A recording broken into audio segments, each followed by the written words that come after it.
Hola, welcome back to day 17. Thank you for being here. In the last session, you learned strategies to embrace your digital life with intention. Today, we are focusing on step 3, maintenance. Remember that step 1 was awareness and step 2 was taking action. Once you have created your new clutter-free home, it's time to maintain it and create new habits and rituals to sustain all the amazing changes that you have created. Consistency in your actions is the key to success. It's also important to understand the cycles of life and how you need to adjust through all the different stages to create a home that sustains you and your new needs and desires. Let's start with a practice to get you grounded and excited. Please get in a comfortable position. Close your eyes if you can. Take a couple of deep breaths.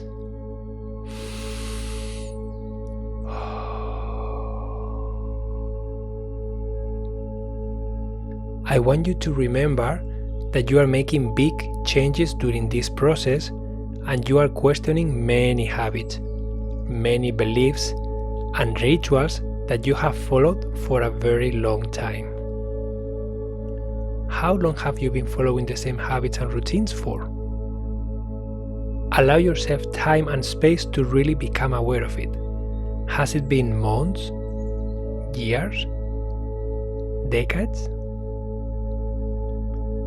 It does take time and consistency to change your habits. It's normal to drop the ball sometimes, or many times. It's normal to feel uncomfortable. The fact that you are listening all the way here shows that you are committed and ready to do this. But please, let go of perfection. Let go of unrealistic high expectations you may have for yourself that may be causing you stress and even anxiety. When you do this to yourself, you start feeling like you are failing. You may even get overwhelmed, frozen, and may decide to even give up. Wherever you are right now, it is the perfect place for you. Whatever you are going through now, it's what you need to keep making progress. I invite you to focus on the present moment, on what's happening right now, on how you are feeling right now, on all the little progress you are making every single day, on how your life is going to be if you keep taking action towards what you really want. Remind yourself that you are learning something new. It's okay to make mistakes. Mistakes are necessary for you to really embody all these changes. Mistakes are not failures. Mistakes are the learnings that you need to become aware in order to create what you want. Celebrate every single milestone, every single sign of progress. Take a couple of deep and calming breaths with me.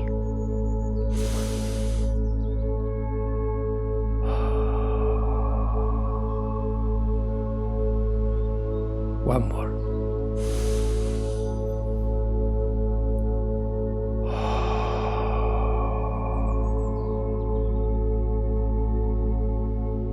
I want you to visualize yourself as a little child, learning how to walk. Visualize how much fun and excitement you are having when you stand up on your own for a fraction of a second, when you take your first step, when you start walking from the couch to the wall, when you fall 1,000 times. Imagine all the adults around you celebrating every single win with a big smile, with very proud faces, with loving encouragement. They never will tell you to stop because you failed. They will always encourage you to keep going. They will reassure you that they are there to protect you, to catch you, to keep you safe. They won't care how long it takes you to master this new skill. It's perfect the way it is. Everybody is just enjoying the process and letting everything just happen the way it's supposed to happen.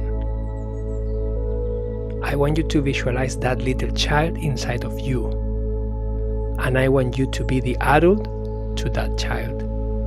I want you to treat yourself the same way that you will treat that little child learning how to walk.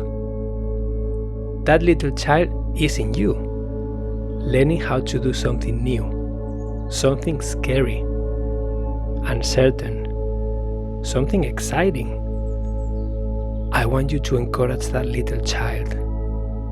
Celebrate every little step, and always, always love and support that little child. Please take as much time as you need to stay with that little child. Comfort him or her. Do whatever feels right.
When you are ready, feel free to come back. Pause the audio if you need to spend more time with that little child. Every time I visualize the little child inside of me, I always feel strong emotions in my body. I feel a lot of compassion, a lot of love, and need to nurture and protect that little child. I am sure that you also experience emotions, and I invite you to explore them. I invite you to spend more time with that little child inside of you, especially when going through the process of learning something new. It's okay to cry, it's okay to smile, it's okay to do whatever you need to do. Let any emotion express itself the way it needs. Now I want to share with you specific questions I received from members of my community that will help me answer your questions around the maintenance step. How often to purge items from home? Is the plan to do this 4 times a year or gradual purge every month or week? There is no right or wrong answer here. For some, it may be necessary to purge 4 times a year. For others, 10 times a year. And for others, once a year will be enough. The more your life changes, the more you may need to reassess your home and your belongings. Be aware of the different stages of life and the specific needs that each stage may require. For example, being a student, moving in with your partner, having a baby, moving to a new home, changing your hobbies, having an accident and being physically limited, becoming empty nesters, downsizing to a smaller space, etc. Every time you feel frustrated in your space, it's a great time to take some time to become aware of why and make the necessary changes. Ideally, the decluttering process should be a one-time event, not something that you do every day.